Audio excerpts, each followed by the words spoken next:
I'm Laurel, and I made this.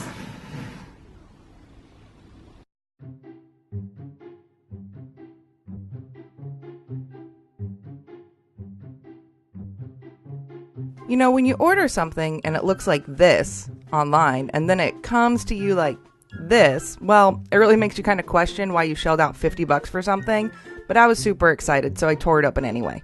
So it's got these MDF boards, styrofoam, cardboard, plastic sheet, this little coil of metal sticker stuff, and then there's some illustration sheets that you're going to cut up for all the signs and stuff. And then there's all the cute little tiny miniature stuff. Totally didn't buy this kit for the Lucky Cats or anything like that. Nope. Hey, cutie. And of course, let's not forget these super clear and not confusing at all Japanese instructions. It's super helpful.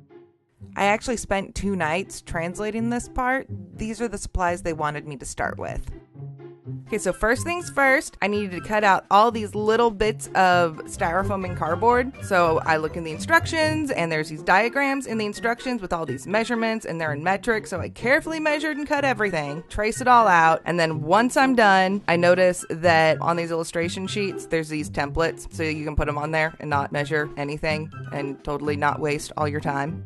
When I opened up this kit, I'm like, oh, look at that adorable tiny little bottle of stain. But the thing is you have to stain a lot of stuff. Fun fact, to get the stain to stick to styrofoam, you have to sand it, then you stain it, then you sand it, then you stain some more, and then, you run out of stain. You get how that goes.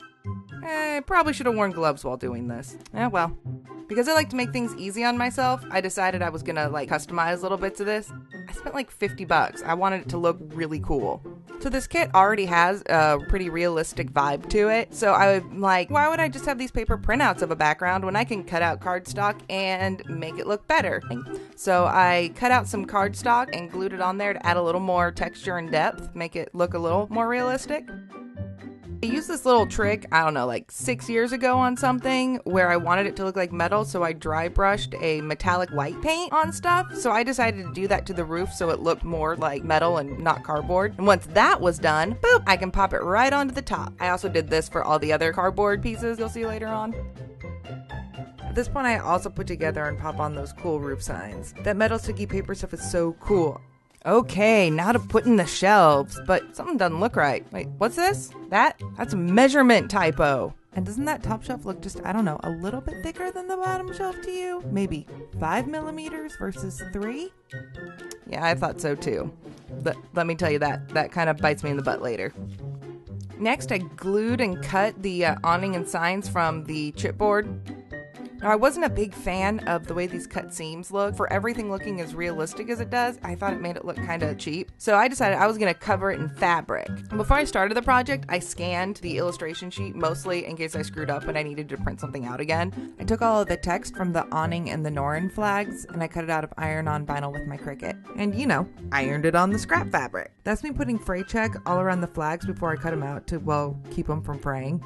There. Now, doesn't that look better than the paper ones? It's not perfect, but you try weeding vinyl that small.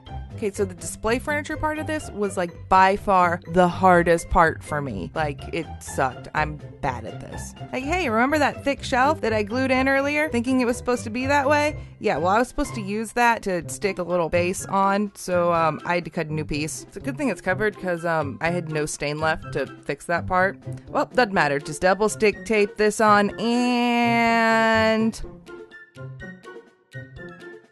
This double-sided tape was the worst. The tape wasn't strong enough to hold this thing together at all. The double-sided tape I used was not for styrofoam. But did I learn my lesson and stop using it and get new stuff? No, not right away. I did later, but not right away. This display case tested me to my limits. I couldn't get the shelves straight, so I had to keep fiddling with those, and then I broke the plastic cover at one point, and I didn't have more of that, so I had to try to make that work. This is magic plastic fusing glue your fingers together stuff that I borrowed from my husband. It doesn't dry, it cures. So I finally got it all stuck together and it's not going anywhere. Plastic got a little foggy, but once we put the tea in there, yeah, now you can't even tell. Okay, let's make some tiny stuff. Considering I didn't have any stain left because I was super judicious, I had to find some other stain. I know, it's a different color, but it actually matches the boxes better, so I'm gonna take that as a win. For some reason, I didn't mind the cut seams on these, maybe because they're boxes, I don't know. But they're freaking cute, and even if I can't actually put anything in them because they don't have bottoms, they're adorable. For these little tea containers, all you have to do is just roll up this cardboard with some glue, put some foil on top, and oh, it's too big. Oh, at least I have enough cardboard that I can do it again. So I figured out that if you actually like smoosh the ridges down, it becomes the right size for the little paper. So yay! You guys ready for the best trick that I learned from college? You can use the back of your X-Acto knife blade to score things for a nice clean fold. It's a good one, just don't cut your finger. Alright, so lots of gluing and folding later, you get a bunch of these cute little tea bags, and they're filled with, get this, delicious styrofoam. Aren't the metal ones cute? I think they're my favorite. Honestly, I have no clue what these little things are supposed to be, but the instructions tell you to make these cute little booky things that you put on the wall later. I mean, I don't know what they are. Coupons? Catalogs? I don't know. But that clamp is like the best thing ever. So after all of that furniture stuff, I'm like, it's gonna be easy breezy, clean sailing to the end. And then this scale came along. Why doesn't this cover fit? Well, maybe, Laurel, it's because you glued together 2 pieces of foam, you dummy. So I had to tear it apart. There we go. Well, that's better. So I used the metal tape again for the weighing platform. What you can't see easily is that I folded it wrong, but it's going to be in the very back, so no one will see. For the little gauge, the instructions say roll up more cardboard like we did for the canisters, but since I didn't have much luck with that before, I decided to cut it out of the styrofoam instead. I sort of learned the hard way that cutting foam in a circle isn't as easy as you would think it would be, and the solution is not to try to sand it into a circle when you already have a paper printout glued to it. Luckily, once I stuck the little edge of the paper around the circle, you couldn't even tell how janky it was. And well, now I just have to roll up some paper signs and tie on some thread like that. The instructions say thread for tying this together, but really it should probably be string. Also, I fiddled around and tied this on, but realized kind of after the fact I probably could have just glued it, so just glue it instead. Okay, this tea glass was really cool. So you put this little green cube in like super hot water, and then you just kind of jam it in that glass. And then pop in a little wire straw, getting just the right, yeah. Almost there. I just have to paint this Froyo Matcha Green. And then just make the metal base, glue it on, and done. Now, because I wanted to be fancy, because I already got super fancy, I wanted to add some terrain. So I mixed up this stuff with coffee grounds and then just glued it on and did it just like glitter. Let's put it all together. Now let's see. We're just gonna stick on some signs. Put in those little booklet thingies.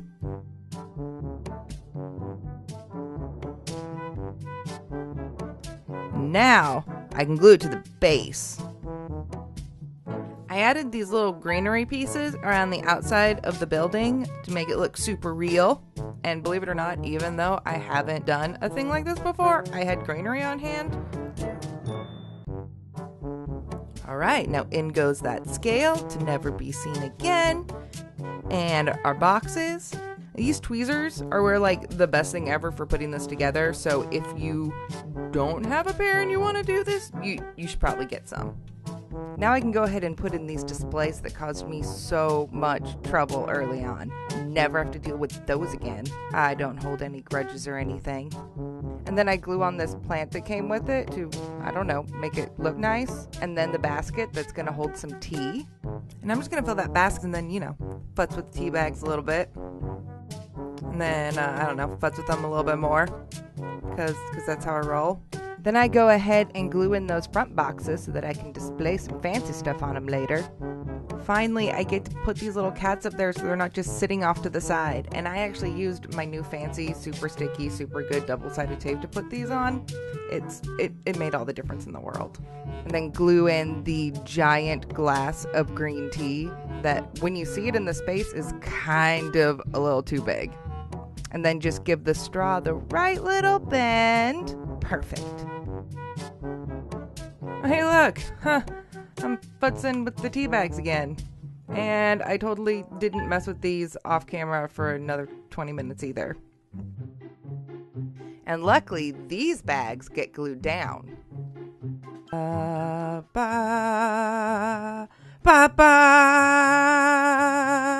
And done. I really love how this tea shop turned out. I'm super impressed with this kit. I didn't expect from the look of the pack that it would turn out this cute. And all the little doodads that came with it and the little miniatures that I made really add something special. I'm really glad I took the chance and made the customizations that I did. Even though it wasn't a lot, I think it really makes the whole scene come to life. I'm honestly surprised that it turned out as nice as it did, considering all the mistakes that I made in the process and, instructions that I couldn't understand. And in the end, I'm not sure you can really even tell. And here's a little secret. A lot of times, people can't tell when you screw up in these things, I promise. And the best part, I made it, and I can't wait to make another one. But hey, you should maybe try to make one too. It was a lot of fun. Thanks for watching me make stuff. I guess like and subscribe and junk. That's what you say at the end of these, right? I think that's what you're supposed to say. Okay, well, bye!